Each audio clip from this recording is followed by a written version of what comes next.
Now, what do you have for us in critical thinking? I want to talk about inflation as it ties into the European problems and potentially our own problem here. And inflation is measured by CPI, or the Consumer Price Index, generally. Some people measure it by the PCE deflator, which is the personal consumption expenditure deflator. It's about 2% right now if you exclude food and energy, which of course is a big portion of what people say. And it's basically the measure of how much prices are moving up. And so we don't want prices to move up, so we generally don't want high levels of inflation. So inflation's bad.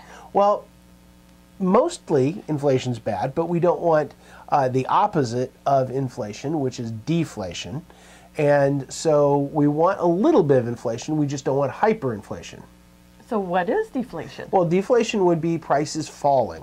So while it sounds like we want prices falling, if prices continually fall, we get into a downward spiral, and all of a sudden nobody buys anything because they know, much like computers are going to be cheaper next year, if we thought everything would be cheaper next year when nobody buys anything, and then the economy tanks. Same with homes. That's same with homes, exactly. If you think the home's going to be worth less or cheaper tomorrow, we don't buy homes. Yeah, so you wait.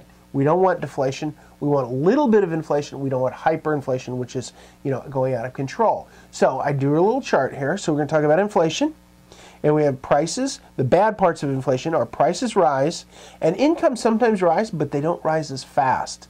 So when you think about prices rising, well, then people want to earn more money to pay for the goods and services, so they ask for a raise, and labor rates, prices of labor or incomes rise a little bit, but they never rise as fast as the prices rise. They never seem to So do you end that. up a little poorer all the time. So we don't want too much inflation, but we do want prices kind of gradually moving up, we want things moving forward. So that's the bad side. Here's the good side. If you have fixed debt or assets, your fixed debt, if it's fixed over time, it will become cheaper, and your asset prices will go up. So if you think about it in terms of a house, if you think of inflation with regard to a house, if housing prices rise with the level of inflation, your house price rises at, say, 3%.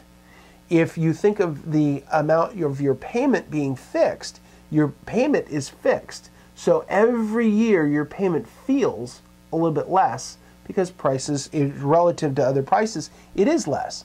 So I thought I'd do some numbers to push this forward to you as a concept. So then a bunch of numbers here, I'll walk you through them. So we're going to talk about a house, and we're going to say inflation is 3%. So that's a guess. We don't know what inflation will be in the future. 3% is just a number. I threw it out there. You can do these numbers with any inflation guess you want. So the payment, which is fixed, let's say it's $2,000 a month. 10 years, it's going to be $2,000 again. 20 years is going to be $2,000. 30 years is going to be $2,000. It's a fixed payment. So you have a fixed rate loan. Your income now is $5,000 a month, and if your income moves up with inflation, it'll be $6,746 in 10 years, $9,000 in 20 years, $12,000 in 30 years. So woohoo, we're making a lot of money. Yeah, your payment's really low at That's this right. point. But everything else has gone up with it. What has stayed steady is your fixed payment. So if you look at your percentage of income towards this house payment, it's 40% now, $2,000 out of $5,000. But when you get inflation, your income rises, the $2,000 out of $6,700 will be 30%. And in 20 years, the $2,000 out of the $9,100 will only be 22%. In 30 years, when you pay your house off, your payment will only feel like 16% of your income. So you can, that sounds good. That sounds good, right? That's why if you're young, you've talked to your parents and your grandparents and said, "Oh, what's your house payment?" And they say it's like $300 a month. Yeah, that's nothing. 30 years ago, that was a lot, right? So it's not a lot now. So this is the impact of inflation over time. Now, I did this another way, is what it feels like in today's dollars. So today, $2,000 feels like $2,000. But 10 years from now, $2,000 at 3% inflation will feel like $1,500. In 20 years, it'll feel like $1,100. In 30 years, it'll feel like $800.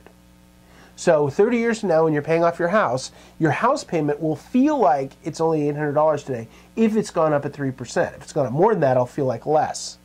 So you can see how over time inflation changes the value of our currency, the value of our money, so we feel less pain.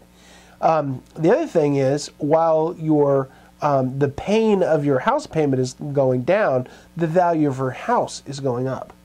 So you still have the same house, but you have more dollars with it, but everything else costs more. So, for example, if you take this equation, now a $300,000 house going up at 3% a year, it's $404,000 10 years from now. Well, if gas is now $3 a gallon, 10 years from now, if it goes up at 3%, it'll be $4 a gallon. So everything else is moving up too. So you still have your house. You don't have a $730,000 house in today's dollars. You have it in 30-year dollars. So while gas is $3 now at 3%, in 30 years at 3% increases, it'll be $7.37 a gallon. Well, hopefully your income should rise just as fast. That's right. That's right. So hopefully your income will go up with inflation as well as your assets and so on. But if you can get a fixed payment, right? Golden. Well, if you get a fixed payment and you hold on for a long period of time, that payment will not increase with the rate of inflation, so you can take advantage of that. You're locking it in. That's why a lot of people have held on to houses and real estate for a long period of time with fixed payments, end up thinking, wow, I really did well. Well, yeah, you did, because your payments were fixed, so the payment felt like, in real dollar terms, less each month. And what's your takeaway? So my takeaway is, don't think of low inflation as such a bad thing. It's just another factor we have to take into account when we handle our money. Just use your understanding of it to your advantage by accounting for it in your decision making.